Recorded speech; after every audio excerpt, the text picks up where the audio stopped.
오늘 우리가 함께 볼 말씀은 사무엘하 22장 21절부터죠. 21절에서 28절까지 말씀 보겠습니다.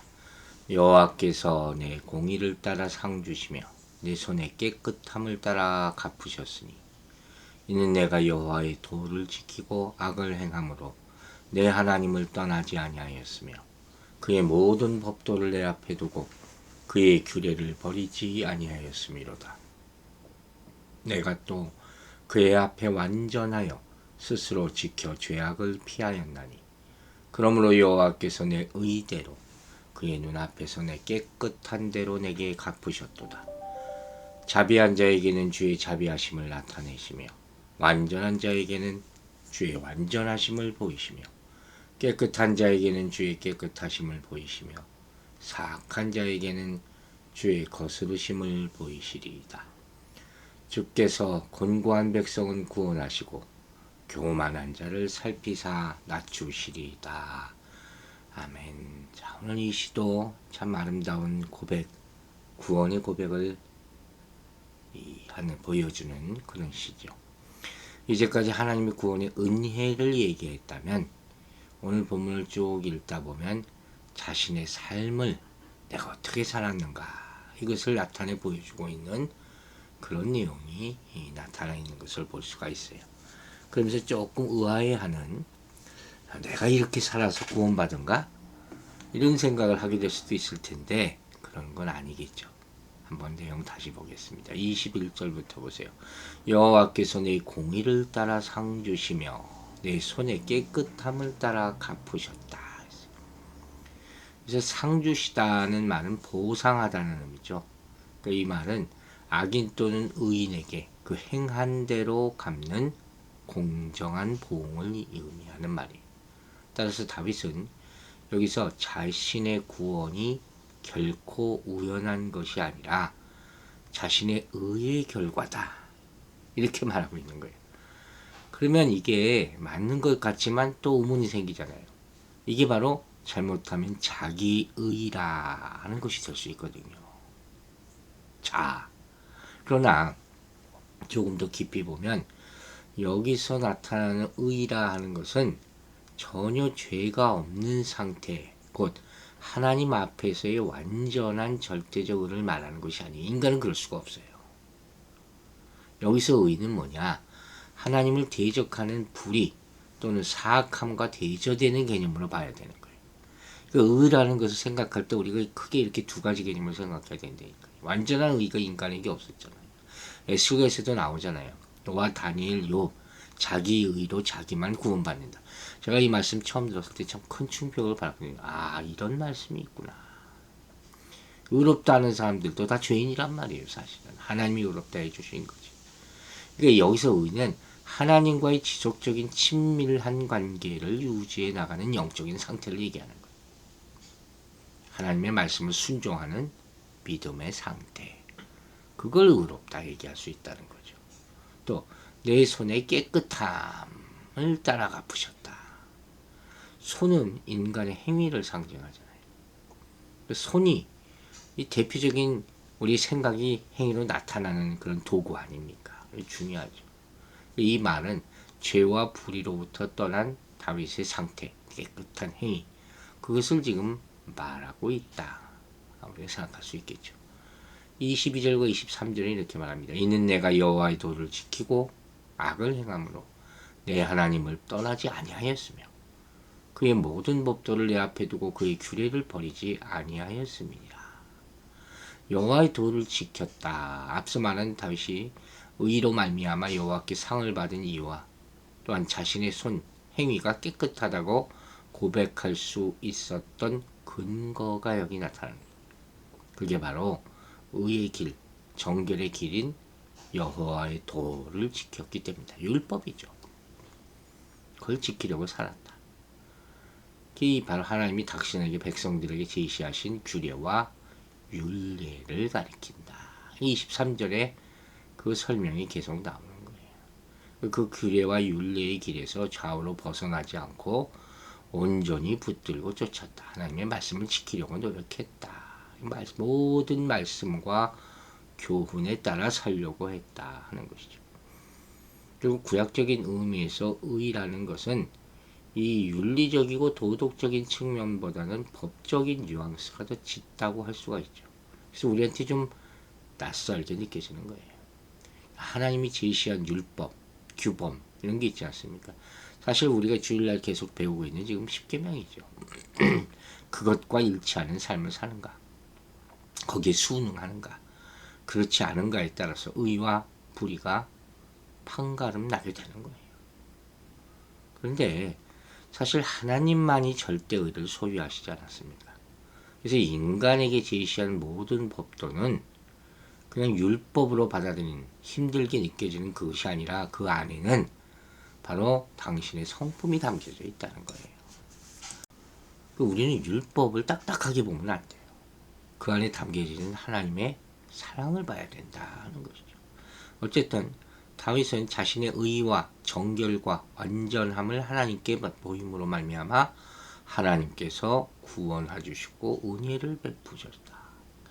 이게 제가 서두에서 얘기한 대로 정말 이렇게만 이렇게 본다면 그럼 이 사람 너무 교만하지 않냐 이렇게 느낄 수 있잖아요. 자기가 스스로 구원의 자격을 갖췄기 때문에 내가 축복받은 거야. 그건 아니라는 거예요. 그럼 뭐냐? 이 말은 다윗이 이미 구원받은 자로서 하나님이 기쁘신 뜻을 쫓아서 살아갔다고 그 삶에 대해서 하나님이 보응하셨다. 그것이 은혜였다. 이렇게 찬송하는 것이죠. 그러니까 이걸 나중에 은혜 받고 깨달은 거죠. 아, 내가 그래도 열심히 살았구나 하는 것이, 내가 이렇게 살아서 내가 축복받은, 이러면 안 된다는 거예요. 내가가 먼저 나타나면 하나님의 역사는 나타나지 않아요. 은혜가 있을 수가 없는 것이. 하나님으로부터 받는 것이 우리가 해서 뭘 받는 게 아니에요. 그 차이는 어마어마한 것이고 그것이 바로 신앙이라는 거예요. 또 24절에서는 이렇게 얘기합니다. 내가 또 그의 앞에서 완전하여 스스로 지켜 죄악을 피하였나니. 그래서 완전하다 하는 것은 21절에 나오는 내 손, 즉 행위죠. 이 행위의 깨끗함과 대조적으로 마음의 고결함 또는 순결함, 이걸 가리키는 말이에요.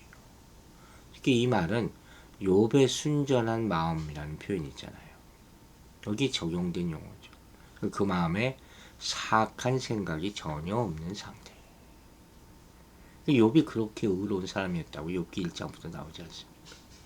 하지만 인간에게 이 말은 도덕적으로 전혀 무지하다는 얘기가 아니에요. 다만 하나님께서 그 신실함과 의로움을 인정하실 만한 그런 순수한 상태죠. 그러니까 어떻게 어떤 의미로 보면 사람마다 이 기준이 다 틀릴 수도 있어요. 하나님의 쓰임마다 또 다를 수도 있고, 쉽지 않은 해석이라고 볼 수가 있죠. 어쨌든 성경은 이러한 내적 순수한 상태에서 정결한 행위가 나온다는 거예요. 마음이죠, 마음. 한편 이런 맥락에서 이 말은 하나님께 희생제물로 바칠 만한 흠없는 정결한 동물을 가리킬 때도 적용된 단어예요. 사실 의미는 굉장히 중요하죠. 하나님이 받으시냐 안 받으시냐. 근데 이 마음의 순전한 상태는 본인이 아는 거 아닙니까? 그러니까 하나님 보시기에 합당한 것. 그렇게 되기 위해서 가장 중요한 조건이 뭐겠어요? 회개란 말이에요. 회개한 자에게, 핏부림 받은 자에게 하나님께서는 용납해 주신다는 거예요. 그것이 순전함으로 가는 중요한 첩경이 됨을 잊지 마시라는 것입니다. 25절에는 그러므로 여호와께서 내 의대로 그의 눈앞에서 내 깨끗한 대로 내게 갚으셨도다. 계속 이 내 의라는 말, 내 순수함이란 말이 나와서 잘못하면 오해할 수 있다고 그랬죠. 또 이 말은 21절의 고백에 대한 또 한 번의 확정적인 증언이라고 얘기할 수 있는 거예요. 이렇게 다윗은 이중적인 고백을 통해서 성도의 의로운 행위라는 것을 결단코 잊지 않고 때가 이르면 반드시 갚아주시는 상급의 원리를 깨닫게 하는 거예요. 이걸 깨닫기 위해서 이런 표현을 썼다는 거예요. 하나님은 보상해 주시는 분이시다. 따라서 이 상급의 원리라는 것은 하나님께서 당신의 기쁘신 뜻대로 베푸시는 구원의 원리가 있잖아요. 온전한 은이죠. 또 성도들에게 주어지는 귀한 은총과 은혜의 원리도 되는 것이죠. 다만 조금 차이가 있다면 뭐겠어요? 구원의 원리가 앞서 말한 대로 무조건적인 은혜잖아요. 은총이. 상급의 원리는 행한 대로 갚아주시는 보응적인 은혜의 원리다. 이 차이를 아시겠습니까? 구원받은 자가 누리는 은혜를 우리가 빚진 자의 마음으로 갚아 나가야 한다는 것입니다. 그래서 구원받은 사람은 더욱 신실히 하나님의 뜻을 쫓게 되는 것이고 의롭게 살게 하는 원동력이 되는 것이다 하는 것이죠. 여기까지 이렇게 찬양을 보면서 이런 생각이 들었어요. 21절부터 25절까지 언급된 이 내용을 보면 이 찬양을 지은 사람이 다윗인데 이 다윗이라는 사람이 사무엘하 11장에서 바세바와 간음 사건이 있지 않습니까? 그 이후에 다윗과 과연 동일한 인물인가? 그 정도로 의구심을 들 정도로 만드는 거예요. 과연 사무엘하 11장 이후에 다윗이 이렇게 의롭고 흠이 없고 완전한 자라고 말할 수 있는가? 하지만 여기서 말하는 의미는 뭐예요? 다윗이 자신을 죄가 전혀 없는 완전한 자로 여기지 않는다는 거예요. 내가 잘나서 그게 아니잖아요. 이 단락의 목적은 뭐예요? 다윗을 높이 세우려고 하기보다는 하나님의 정의를 인정하고 확증하려는 데 있다는 거죠. 그게 강조되는 것이죠. 그래서 22절부터 25절까지의 내용은 삶 속에서 하나님의 용서와 삶을 변화시키는 하나님의 은총, 이거예요.